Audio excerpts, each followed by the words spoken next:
Hello everybody, my name is Dr. Deepmala Manishan Tripathi and currently I am doing my MD in रोग निदान एवं विकृति विज्ञान from Arya Poddar medical college.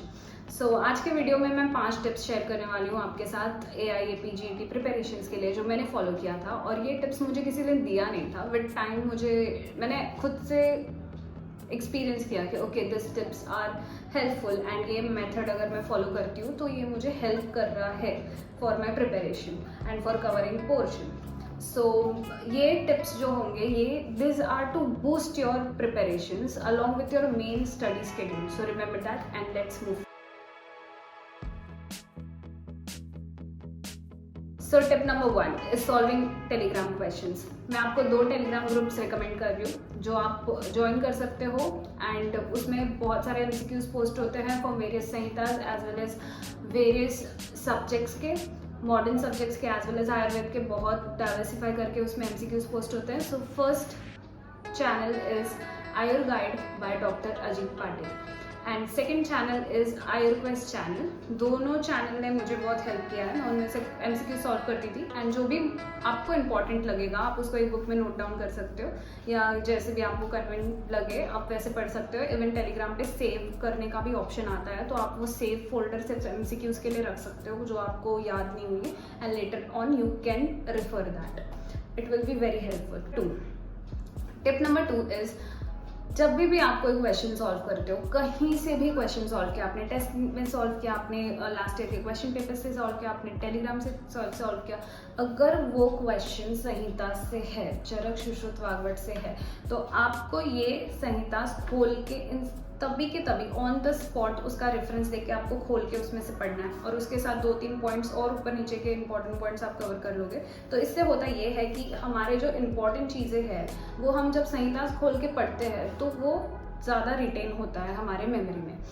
And अगर उसके साथ ही आप 2-3 चीज़ें और पढ़ोगे तो सबकॉन्शियसली आपका एक इम्पॉर्टेंट पोर्शन जो रहेगा आपके आंखों से वो गो थ्रू होगा और अगर आप उसको अच्छे से रिवाइज करते हैं तो वो आपको बहुत अच्छे से आपके दिमाग में रिटेन रहेगा। Tip number 3 is doing important chapters first. Important chapters जब हम कवर करते हैं ना तो हमारा कॉन्फिडेंस बूस्ट होता है पेपर सॉल्विंग में, और जब कॉन्फिडेंस बूस्ट होता है तो हमें और मोटिवेशन मिलता है आगे पढ़ने के लिए। आप अगर इम्पॉर्टेंट चैप्टर्स से ऑलमोस्ट लाइक हमारा जो 120 क्वेश्चंस का पेपर होता है उनमें से हम 50% एक सेक्शन है इम्पॉर्टेंट चैप्टर्स का, इम्पॉर्टेंट जगहों का, उसमें से ही क्वेश्चंस आते हैं। जैसे कि हम रस शास्त्र से देख ले तो पारद का जितना भी वर्णन हुआ है, पारद का जितना पार्ट है उसमें से क्वेश्चंस आते ही आते हैं। फिर बाद में चरक सूत्र स्थान सबसे ज़्यादा इम्पॉर्टेंट, संहिता में से सबसे ज़्यादा इम्पॉर्टेंट है चरक सूत्र स्थान। उसमें भी उसका फर्स्ट चैप्टर स्नेह अध्याय 26-27 चैप्टर स्नेह अध्याय से क्वेश्चंस आते ही है, फर्स्ट चैप्टर से क्वेश्चंस आते ही है। Even fourth chapter is very important, उसमें से काफ़ी क्वेश्चंस उठ के आते हैं। तो आप ये सब कवर जब करते हो तो पेपर सॉल्विंग के वक्त आपको मैक्सिमम चीज़ें कवर होती है और वो आपको हेल्प करती है। Tip number 4 is solving question papers. Like अगर आप रोज़ एक क्वेश्चन पेपर सॉल्व करते हैं, सिर्फ क्वेश्चन पेपर सॉल्व करना एक्चुअली इंपॉर्टेंट नहीं है, उसके बाद की चीज़ बहुत इंपॉर्टेंट है। क्वेश्चन पेपर सॉल्व करने के बाद उसमें से जितने भी क्वेश्चंस थे, ऑलमोस्ट चलो अगर 120 क्वेश्चंस है तो उतने हम बुक नहीं खोल के रेफर कर सकते, बट एटलीस्ट चरक के चलो एक टेस्ट में एक क्वेश्चन पेपर में जितने भी क्वेश्चन आए थे आप चरक खोलो और उसमें से पढ़ो, वो चैप्टर जहाँ से भी वो क्वेश्चन आया था उससे, और उसके ये रूल ना अपने लिए एक रूल बना लो। जब भी आप संहिता खोलते हो और वो श्लोक एक पर्टिकुलर आपने पढ़ लिया जिसका आपने क्वेश्चन देखा, अपने लिए रूल ही बना लो कि आप उसकी एक पेज आगे एक पेज पीछे और उस पेज की सारी इंपॉर्टेंट चीज़ें पढ़ लोगे। ये रूल सेट कर लो, बिकॉज जब आप एक संहिता खोलते हो, आप पेज नंबर ढूंढते हो, इतना सब टाइम इन्वेस्ट हो रहा है तो उसके साथ ही थोड़ा और इम्पॉर्टेंट चीज़ कवर हो जाएगा जो कि आपको बहुत ज़्यादा हेल्प करेगा। और ये इससे पोर्शन डाइवर्सिफाई भी होता है, आप पढ़ते भी हो और ये एक्टिव लर्निंग हो जाता है तो हमारे मेमोरी में ज़्यादा टाइम तक रिटेन भी रहता है।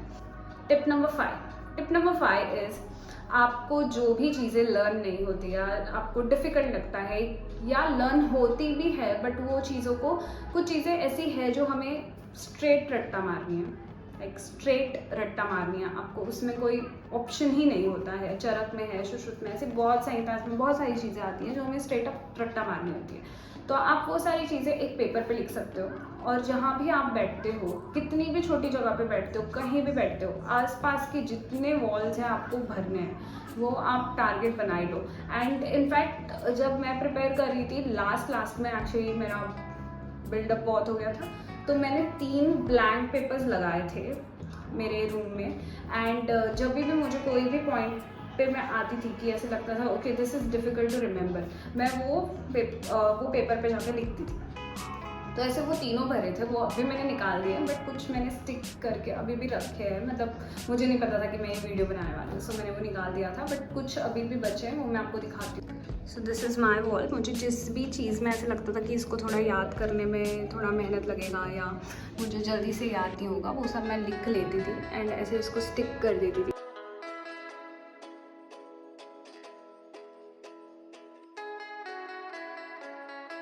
These are the tips from my side, and the most important tip will be stay consistent. This is very important. जो ये follow करता है उसको ही success मिलता है. So please try to be consistent, and all the best to everyone.